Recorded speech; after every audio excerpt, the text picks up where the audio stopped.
border? Well, first of all, I thought the president was very calm in trying to continue to put different options on the table to solve this serious crisis at our border. Last night he laid out some of the problems and challenges that we're facing as a country and how we can get a solution. Today what he did was start to offer some more ideas. And look, our teams worked over the weekend, and we can talk about terms all day long, but at some point the other side has to put a counteroffer on the table. No is not a valid answer if you're serious about solving this problem. And so as the president started off laying out not why he wants $5.7 billion, but why the experts who are tasked with securing our nation have said it's going to take $5.7 billion to secure the border and deal with this crisis, including building a wall. When Nancy Pelosi last week, her only answer was to jokingly say she'd support $1.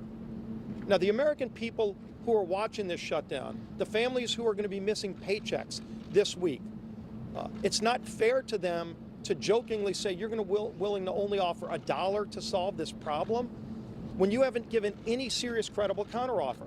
The president's laid out many different options. The president's even said he'll change the definition of a wall to work with Democrats. He'll move off of the number. He even sent the vice president down weeks ago to offer a negotiation that would involve a lower number than what our national security experts have said.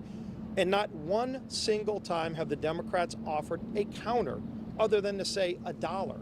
And so today when the president, and by the way, nobody slammed their hand on a table, to mischaracterize some of the things that happened in that meeting is not fair to this process. But at the same time, when the president looks at Nancy Pelosi and says, if I give you another 30 days, will you be willing to support some funding for a wall to secure the border? And she says no. Not, well, maybe a little bit more than $1, not some serious counteroffer, but just flat out no.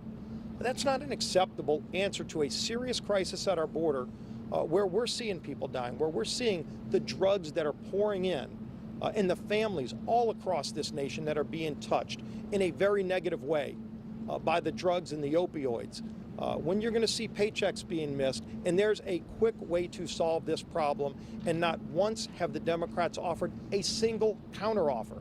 And the president's offered multiple times to negotiate in good faith, and the Democrats haven't given one counteroffer. That's not an acceptable answer. They need to come back to the table with some kind of serious, credible alternative.